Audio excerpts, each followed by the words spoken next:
So hello everyone, make माई trades में आपका फिर से स्वागत है एंड आई होप आप सब ठीक होंगे। ये वीडियो बहुत इंपॉर्टेंट होने वाला है और ये वीडियो एमएमटी में अभी तक बिल्कुल भी अपलोड नहीं किए गए थे। इस टाइप का टॉपिक है ना, थंबनेल आपने देखा होगा, जिसमें हम कंपेयर करेंगे फंडामेंटल और टेक्निकल को। कंपेयर नहीं करेंगे, बेसिकली हम दोनों को समझेंगे और दोनों के बिहाफ पे कैसे ट्रेड किया जा सकता है वो हम देखने वाले हैं। देखिए, अगर हम सिर्फ टेक्निकल के बिहाफ पे एंट्री करते हैं, देखिए टेक्निकल एनालिसिस में भी ना दो पॉइंट होते हैं। आपने कई बार नाम सुना होगा प्राइस एक्शन और टेक्निकल एनालिसिस। इन दोनों में क्या डिफरेंस होता है, क्या अलग अलग है, क्या सिमिलैरिटी है, क्या डिफरेंस है दोनों में, वो अगर आपको कंफ्यूज करता है तो ये वीडियो आपको एंड तक जरूर देखनी है, क्योंकि ये पॉइंट भी यहाँ पर क्लियर कर रहा हूँ मैं। कई लोगों का डाउट आता है, ये सारी प्राइस एक्शन तो ठीक है लेकिन टेक्निकल एनालिसिस कहाँ से आया, दोनों में क्या डिफरेंस है, ये क्वेश्चन आते हैं। तो आपको इसी वीडियो में मैं एक्सप्लेन करूंगा। आपने कई बारी अपने जैसे जीरो था या कोई सा भी टर्मिनल आप यूज कर रहे हैं, वहां पर देखा होगा PE ratio, PB ratio, dividend yield, काफी चीजें होती हैं। ये सब भी हमें कंफ्यूज करता है। तो ये सब चीजों को, बेसिक बेसिक चीजों को ही हम समझ के एक कंपनी को समझ सकते हैं, उसकी वैल्यूएशन समझ सकते हैं। वो कंपनी स्ट्रांग है शॉर्ट टर्म इन्वेस्टमेंट के लिए या नहीं है, वो भी हम समझ सकते हैं। एक एग्जांपल मैं आपको दूं, अगर कंपनी के फंडामेंटल्स वीक है, टेक्निकल ठीक है, तो उसका न्यूज़, किसी भी टाइप का न्यूज़ या इवेंट या फिर रिजल्ट आने पे उसमें गिरावट देखने को मिल सकती है, पॉसिबल है। लेकिन कंपनी के फंडामेंटल्स अच्छे हैं और टेक्निकल भी अच्छे हैं, तो न्यूज़ उसमें उतना इम्पैक्ट नहीं करेगा कंपेरेटिवली। ये मेरी एनालिसिस है, ठीक है। तो ये वीडियो जो मैं बना रहा हूँ लर्निंग पर्पस पे है, आपको बिल्कुल इसको सीखना है। वीडियो को एंड तक देखिए, चैनल सब्सक्राइब कीजिए। अगर ये वीडियो आपको पसंद आई और कुछ यूनिक आपको लगा, कुछ नया सीखने को मिला, तो लाइक करके अपने दोस्तों के साथ जरूर शेयर कीजिएगा, इससे मुझे भी मोटिवेशन मिलेगी एंड और भी अच्छे अच्छे कंटेंट आपके लिए लेकर आऊँगा, जैसे कि पास्ट में मैं लेकर आया था, राइट। और बहुत अच्छे अच्छे वीडियो, स्कैनर, काफ़ी चीज़ें आपके लिए मैं लेकर आता ही हूँ हर बारी। तो आपको जस्ट लाइक करना है और अपने दोस्तों के साथ शेयर करना है, और वीडियो और डेफिनेटली चैनल भी सब्सक्राइब करना है। चलिए स्टार्ट करते हैं। जैसे कि ये ग्रो का टर्मिनल है, यहाँ पर हमने कई बार देखा होता है, और किसी भी टर्मिनल में बाय द वे हम ये देखते हैं कि जैसे मार्केट कैप हो गया, आपको पीई रेशियो देखने को मिलता है। क्योंकि टेक्निकल्स के बाद भी अगर हम कुछ समझने का ट्राई करें, देख देख तो लेते हैं हम PE ratio, PB ratio, industry का PE, DE, ROE, dividend yield, ये सब चीज़ हम देख तो लेते हैं, लेकिन समझ नहीं आता किसको कितना होना चाहिए, क्या हमें इसमें पॉइंट समझने चाहिए, क्या कंपेयर करना चाहिए। जैसे आप ज़ीरोधा अगर यूज़ करते हैं तो आपके सामने कुछ इस तरह से आता होगा, है ना। तो यहाँ पर ऊपर आपको मार्केट कैप देखने को मिलती है, ठीक है। यहाँ पर PE, sector PE, PB, dividend yield, ROE, काफ़ी चीज़ें। यहाँ से रिवेन्यू भी आप देख सकते हैं, फाइनेंशियल देख सकते हैं, कोई भी इवेंट्स आते हैं तो यहाँ पर सब कुछ आपको एक ही टर्मिनल मिल जाता है। तो हम इसे यूज़ कैसे करें, इंपॉर्टेंट वही है ना। तो वन बाय वन हम सारा कुछ देखने वाले हैं एंड आई होप आपको सारा कुछ क्लियर भी होगा। हमें हर एक चीज़, क्योंकि इसके अंदर बहुत सी चीज़ें होती हैं, हमें सब कुछ समझने की ज़रूरत नहीं है। क्योंकि अगर आप स्विंग ट्रेड या फिर शॉर्ट टर्म ट्रेड, लाइक एक साल तक की ट्रेडिंग अगर आप कर रहे हैं, तो आपको बेसिक चीज़ें तो पता होनी चाहिए। आप टेक्निकल एनालिसिस भी समझो, जो मैं इसी वीडियो में क्लियर करने वाला हूँ, और आपको फंडामेंटल एनालिसिस भी, बेसिक चीज़ें क्लियर हो जाए जो इस वीडियो में मैं समझाने वाला हूँ, तो इतना बहुत ज़्यादा सफिशेंट है आपको एक ट्रेड में एंट्री करने के लिए।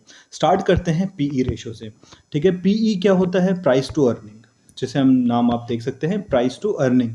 पीई कैसे हम निकालते हैं, सबसे पहले एक छोटा सा एग्जांपल मैं आपको बताऊंगा।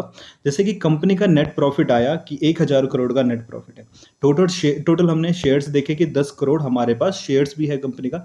तो अर्निंग पर शेयर पहले निकलेगा। अर्निंग पर शेयर क्या होता है, net profit divided by total shares, जो कि 100 रुपये आ गया। ईपीएस आ गया। ईपीएस के बाद हमें देखना है कि जो शेयर प्राइस, सपोज 1500, 1200, कुछ भी आप लेके चलिए, सपोज 1500 का हमारा करंट शेयर प्राइस है, उसको अगर हम ईपीएस से डिवाइड करते हैं तो एक नंबर आएगा, लाइक जैसे परसेंटेज में भी हम इसे रख सकते हैं, एक नंबर आया 15। पीई आप यहाँ पर देखेंगे, हर बारी पीई आपको कुछ इस तरह से देखने को मिल रहा है, जैसे यहाँ पर 22 है। ये सॉरी, ये जो शेयर है, ये जो जिस कंपनी के फंडामेंटल्स है, इसका नाम आई गेस अडानी पावर था, राइट। इसमें देखिए, इसमें 16.42 का पीई है ना। तो अभी पीई बेटर कौन सा रहने वाला है, जैसे इस पे हमारा 15 का पीई आया है, तो 15 का PE, suppose that average industry PE 20 है और आपकी कंपनी का पीई 15 आया है, तो ये एक अंडर वैल्यू साइन करता है। मतलब आपके जो सेक्टर का पीई है, जो कि एग्जांपल में ऊपर से भी चेक कर सकते हैं हम कि यहाँ पर देखिए इंडस्ट्री पीई कितना आ रहा है, इंडस्ट्री पीई 22 आ रहा है और स्टॉक का पीई 22 थोड़ा सा कम आ रहा है। मतलब एक इंडस्ट्री के साथ साथ चल रहा है, इसमें अंडर वैल्यूएशन भी नहीं है और ओवर वैल्यूड तो बिल्कुल ही नहीं है। यहाँ पर भी देखते हैं, यहाँ पर सेक्टर पीई 26 है, स्टॉक का पीई 16 है, मतलब ये एक अंडर वैल्यूड स्टॉक है। अभी हमने सिर्फ एक कंपेयर किया है, ठीक है। ऐसे करते करते आपको सारे चेक करने हैं, वहां से आपको क्लियर हो जाएगा कि हाँ, सारे अगर आपके फेवर में है, कंपनी को स्ट्रांग बनाने के जो पॉइंट्स होते हैं वो सारे फेवर में है, तो कंपनी अच्छी है। उसके बाद हम उसके टेक्निकल्स भी देख सकते हैं, ठीक है। तो यहाँ पर हमने क्या समझा कि जो पीई होता है वो एक जो सेक्टर पीई होता है उससे कम होता है, तो कंपनी अंडर वैल्यूड ही कहलाती है, ठीक है। लेकिन अगर बहुत ही लो है, सपोज दैट सेक्टर पीई 20 है, कंपनी का पीई 1-2 पे आ रहा है, ये बहुत ही ज़्यादा लो हो गया, इसका मतलब इसमें जो ग्रोथ है वो स्लो हो रही है और कंपनी के फाइनेंशियल बाकी कंपेयर करेंगे तो अपने आप वीक नजर आएंगे आपको, ठीक है। तो अगला पॉइंट चलते हैं, PB, price to book ratio, ठीक है। पीबी कैसे निकालते हैं? सबसे पहले तो कंपनी के share price divided by book value पर शेयर। तो आपको बुक वैल्यू पर शेयर भी पता होना चाहिए। एसेट, टोटल एसेट से जो लायबिलिटी होती है उसको अगर हम माइनस करेंगे तो आपके पास शेयर होल्डर की इक्विटी आ जाती है। टोटल एसेट से लायबिलिटीज माइनस करते हैं तो शेयर होल्डर की इक्विटी आ गई। शेयर आउट स्टैंडिंग जो होती है 10 करोड़ शेयर अगर इसके मार्केट में है तो उसको डिवाइड करके 750 जो कि बुक वैल्यू आ गई आपकी। और बुक वैल्यू से हमने क्या करना था, शेयर का प्राइस जो कि 1500 हमने देखा, 1200 यहाँ पर देख रहे हैं, उसमें से ये डिवाइड करके 1.6 आ गया। तो आपको सब में आपको कैलकुलेशन करने की नीड ही नहीं है, ये तो जस्ट मैंने एग्जाम्पल के लिए रखा है कि किस तरह से हमें आता है, जो कि 11th-12th क्लास में हम पढ़ते थे। बुक वैल्यू 1.6 आ गया और बाकी आप यहाँ पर जो एग्जांपल हमने ऐड करें सबके पास बुक वैल्यू आपको यहाँ पर सॉरी पीबी रेशियो आपको देखने को मिलेगा, है ना। तो पीबी रेशियो हर किसी का आपका दिया गया है, आपको बार बार कैलकुलेशन की नीड तो बिल्कुल नहीं पड़ेगी। पीबी रेशियो को किस तरह से देखा जाता है?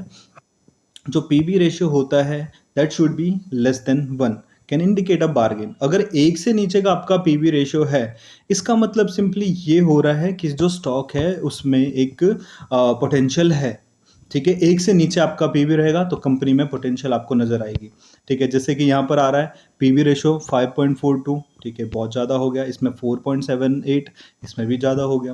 तो आप समझ रहे हैं कितना हैवी हो रहा है, ठीक है। और मिनिमम रहे पीबी रेशियो, कम से कम रहे, आपकी कंपनी में स्ट्रांग भी रहता है। एक से कम, मेनली एक से कम रहे तो ज़्यादा बेटर रहेगा, ठीक है। तीसरे पॉइंट पे आते हैं हम। तीसरा पॉइंट है ROE, return on equity. Yes, इसका पूरा फॉर्मूला कुछ इस तरह से है, जो कि हमें फॉर्मूला बार बार देखने की नीड तो बिल्कुल भी नहीं है।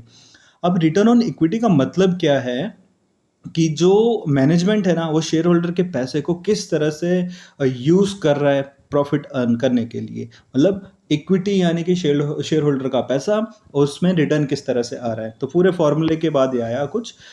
बात किया जाता है कि अगर कंसिस्टेंटली आपका 15% से ज़्यादा रहता है, कंसिस्टेंटली किस तरह से कह सकते हैं हम कि लास्ट ईयर, उससे पिछले साल, उससे पिछले साल, हर साल अगर आप कंसिस्टेंटली हर साल की हम बात करें पास्ट में, हर साल 15% के ऊपर रहता है, इट मीन्स कि ये कंपनी अच्छी है, लाइक अच्छा परफॉर्म कर सकती है, इसमें वीकनेस नहीं है, स्ट्रॉन्ग कंपनी हमसे कंसिडर करेंगे।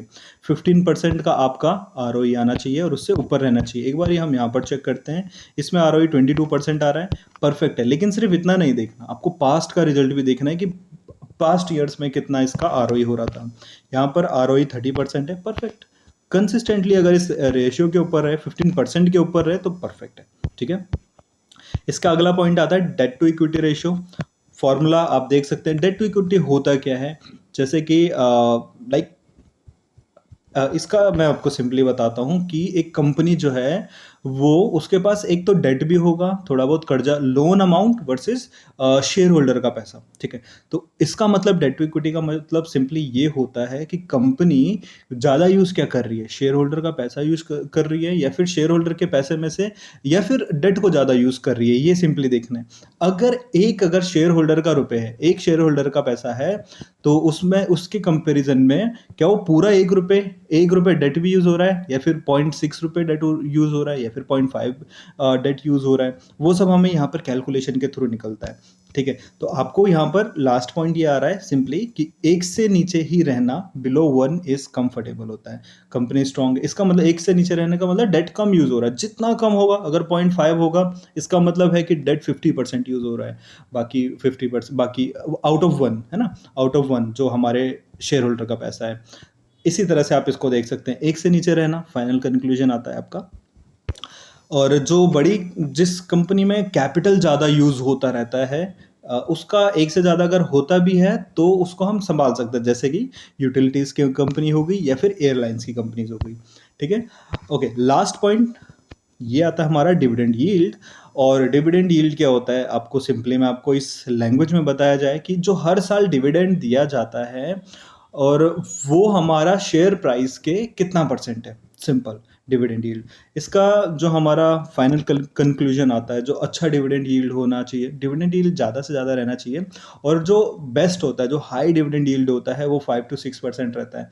अभी आपके सामने 1% वाला स्टॉक है, 2% वाला स्टॉक है, 10% वाला स्टॉक है, कौन सा बेटर रहेगा? डेफिनेटली जिसमें ज़्यादा परसेंटेज हो। इसमें भी नहीं लिखा, इसमें भी नहीं लिखा, लेकिन आप अगर कैलकुलेशन करेंगे, आप इस कैलकुलेशन को अपने सामने रख सकते हैं, शायद आपको काम आए आगे जाके। कैलकुलेशन करने के बाद आपको ये पता होना चाहिए, सपोज दैट 2 कंपनी है, आपको एक 2.5 दे रही है, एक 6% का डिविडेंड यील्ड दे रहा है एनुअली, तो आपके लिए बेटर कौन सा है? 6% वाला, ठीक है। आप इसको लाइक इंडस्ट्री के साथ भी कंपेयर, उसके पेयर्स के साथ कंपेयर कर सकते हैं, लाइक 2 बैंक को कंपेयर कर सकते हैं, सेम चीज़ें है ना, सेम कंपनी जो सेम चीज़ों पे काम करती है।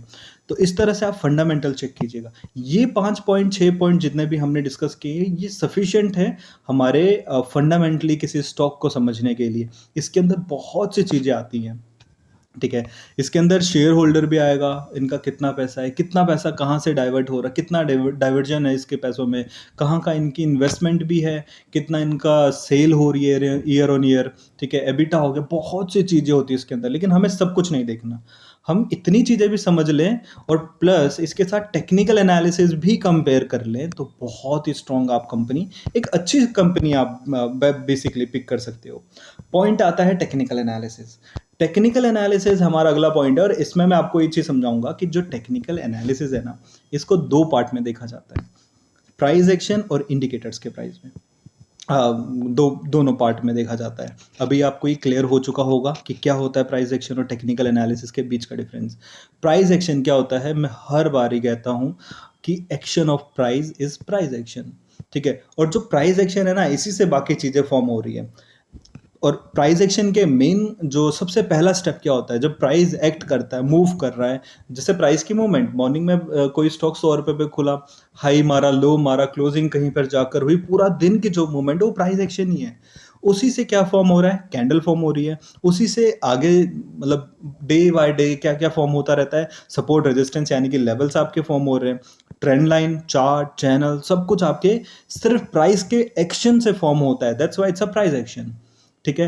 टेक्निकल एनालिसिस का पहला पार्ट होता है प्राइस एक्शन, और दूसरा पार्ट होता है इंडिकेटर्स या ऑसिलेटर्स। क्या होते हैं इंडिकेटर्स? देखिए 3-4 टाइप के इंडिकेटर्स होते हैं हमारे पास। एक तो ट्रेंड इंडिकेटर हो गया। ट्रेंड इंडिकेटर जैसे कि MACD, मूविंग एवरेज, मतलब ये ट्रेंड आपको बताएंगे कि स्टॉक में पॉजिटिव अप ट्रेंड है, डाउन ट्रेंड है, साइडवेज है, कंसोलिडेशन, ये सब चीजें आपको बताएंगे, ट्रेंड इंडिकेटर जैसे हम कहते हैं। अगला आता है हमारा मोमेंटम ऑसिलेटर, जैसे RSI, ये मोमेंटम बताएगा कि स्टॉक में क्या मोमेंटम चल रहा है। जैसे RSI ओवरबॉट ओवरसोल्ड जोन में हमें देखने को मिलता है। स्टोकेस्टिक हो गया, CCI, ये सब ओवरबॉट या ओवरजोन, ओवरसोल्ड, इस मोमेंटम आपको डेफिनेटली बताएंगे।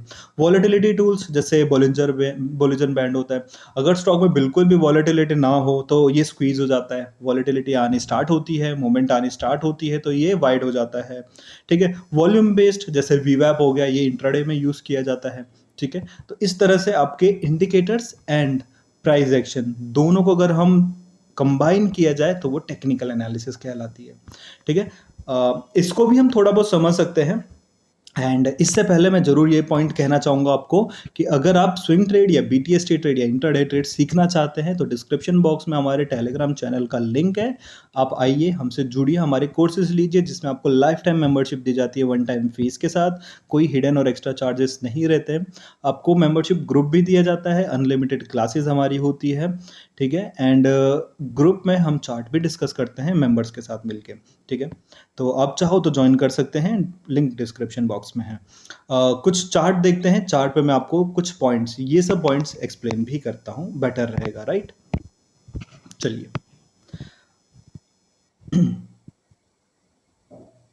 एक स्टॉक का मैं देख ही रहा था, अगर सपोज दैट, हाँ, जैसे यही एक स्टॉक हमारे सामने है, सपोज दैट हमने इसके सारे फंडामेंटल चेक किए, सारा कुछ हमें स्ट्रॉन्ग देखने को मिला।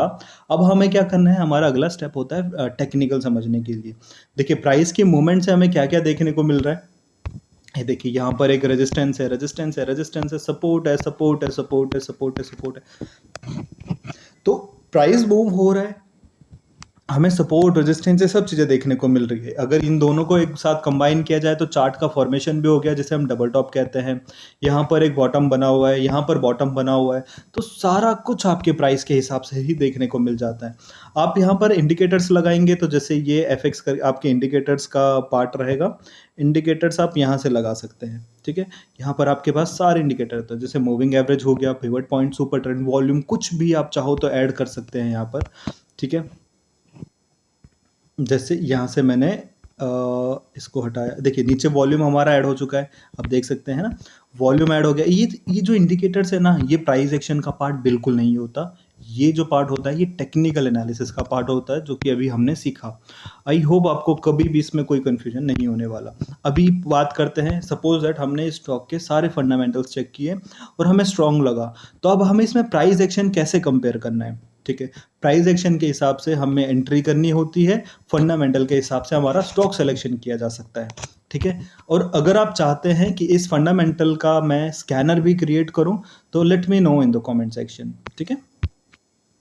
मैंने क्या किया, सिंपली प्राइस एक्शन भी अब हमें चेक करना ही है, ठीक है? हमने प्राइस एक्शन में देखा कि प्रीवियसली 2 रेजिस्टेंस थे, जिसके नियर बाय स्टॉक आ चुका है। सिंपल सा है, कुछ भी ज़्यादा इसमें कॉम्प्लिकेटेड नहीं है। मेरे को क्या करना है, अगर स्टॉक फंडामेंटली बहुत स्ट्रांग है, अच्छा है, परफेक्ट है, तो इसका मतलब मैं स्टॉक मेरे रडार पे आ चुका है, अब हमें इसमें एंट्री चेक करनी है। रेजिस्टेंस लेकर भी स्टॉक तो गिर सकता है, ये भी क्वाइट पॉसिबल है, ठीक है? तो हमें चेक क्या करना है, हमें इसे गिरने नहीं देना। हम उसमें एंट्री तब करेंगे जब ये ब्रेक हो जाएगा, सिंपली। ये अगर पॉजिटिव होके इसके ऊपर क्लोजिंग आ गई, तो सिंपल सा पॉइंट मैं आपको ये बताना चाहूँगा कि कहाँ आपकी एंट्री और कहाँ आपका स्टॉप लॉस होगा, है ना? यही 2 चीज़ तो मैटर करता है। तो एंट्री आप इस कैंडल की क्लोजिंग में कर सकते हैं, सिंपल। देखिए ये कोई टिप कॉल या फिर सजेशन या रिकमेंडेशन नहीं है, एक छोटा सा डिस्क्लेमर दूंगा, ये लर्निंग पर्पस से है, जिससे आप सीखेंगे कि किस तरह से आप कंपेयर कर सकते हैं इन पॉइंट्स को, ठीक है? और बॉटम पे जो इसका लो होता है, वहाँ आप अपना एस एल रख सकते हो। कितना सिंपल है। आपने फंडामेंटल चेक किया, बहुत स्ट्रांग आपके सामने आया, आपने टेक्निकल पे आए, आपको एंट्री मिल रही है, सपोज दैट ये कैंडल इसके ऊपर क्लोज हो गया, तो आपको एंट्री मिल चुकी है। आपका स्टॉप लॉस भी आपने कंपेयर कर लिया कि यहाँ से यहाँ तक आपका 5%, 6% इतना कुछ आ रहा है स्टॉप लॉस, तो ये भी आपको देखना बहुत ज़रूरी है। सिर्फ यहाँ पर सफिशिएंट नहीं होता कि आपकी एंट्री कहाँ है और स्टॉप लॉस को भूल जाओ कितना परसेंट हो रहा है, बिल्कुल नहीं। आपको स्टॉप लॉस भी देखना है, कितना आप स्टॉप लॉस बेयर कर सकते हैं। सपोज दैट आपके पास 10 लाख रुपए आप इस स्टॉक में डाल रहे हैं और आपको लगता है यार 5% से ज़्यादा स्टॉप लॉस मैं नहीं झेल सकता इस स्टॉक में, ठीक है? या फिर 3% से ज़्यादा, जो भी आपकी एक एक कैपेसिटी होती है हमारी स्टॉप लॉस झेलने की, है ना? तो जितना आप लूज़ करने के लिए रेडी हैं, उतना कंफर्म कीजिए कि हाँ, मैं इतना झेल सकता हूँ। सपोज इसका स्टॉप लॉस 10% आ रहा है, ठीक है? जहाँ से आप एंट्री कर रहे हैं, उससे इस कैंडल का जो बॉटम है, वहाँ तक 10% आ रहा है। तो आपको लगता है यार 10% यानी कि 1 लाख रुपए का लॉस हो जाएगा 10 लाख पे। तो काफ़ी बड़ा हो रहा है, तो आप इसको एंट्री मत कीजिए, आप वेट कीजिए कि क्या पता ये स्टॉक किसी रीज़न से वापस पुल बैक करके मेरे को थोड़ा डिस्काउंट पे मिल जाए, है ना? डिस्काउंट मिलना यहाँ पर है, प्राइस एक्शन का बहुत बड़ा एक कॉन्सेप्ट है कि ये डिस्काउंट देता ही देता है आपको, ठीक है? अगर ये आपको डिस्काउंट देता है और अब आपका स्टॉप लॉस विदिन 5% होता है, मैं तो एक परफेक्ट स्टॉप लॉस मानता हूँ अगर 5% के अंदर ही रहे, तो विदिन 5% अगर आपका स्टॉप लॉस होता है, तो you can take entry here. इतने सिंपल तरीके से हमें एंट्री करनी है। अगर मैं टारगेट की बात करूँ तो वो आप पे डिपेंड करता है हमेशा। आप 1:3 पे एग्जिट कर सकते हो, आप किसी रेजिस्टेंस के हिसाब से एग्जिट कर सकते हो, आप अपने सेटिस्फेक्शन के हिसाब से एग्जिट कर सकते हो, आप टाइम एग्जिट कर सकते हो। लाइक 1 साल का टारगेट है तो 1 साल में जितना मूव किया वहाँ जाके आप एग्जिट कर सकते हो, स्टॉप लॉस फिक्स रहेगा। चाहे वो 1 दिन में लग जाए, चाहे वो 1 साल बाद लगे, स्टॉप लॉस आपको चेंज नहीं करना। टाइम आने पे ट्रेलिंग स्टॉप लॉस भी किया जा सकता है। तो कुछ पॉइंट ऐसे भी हैं जो हम यहाँ पर कवर नहीं कर रहे, जैसे ट्रेलिंग स्टॉप लॉस बोला, जैसे स्कैनर बोला, और भी कई सारे टेक्निकल्स के पार्ट है, जैसे इंडिकेटर्स और कई सारे support, resistance, chart pattern, candles, ये सब चीज़ें कवर नहीं हुई। अगर आप ये सब चीज़ों की भी वीडियो चाहते हैं तो let me know in the comment section. Definitely अगली वीडियो में हम ये सब पॉइंट ही एक्सप्लेन करेंगे। तो कैसा लगा आपको वीडियो, मुझे प्लीज़ ज़रूर बताइएगा। And thank you so much for watching. Bye bye, take care.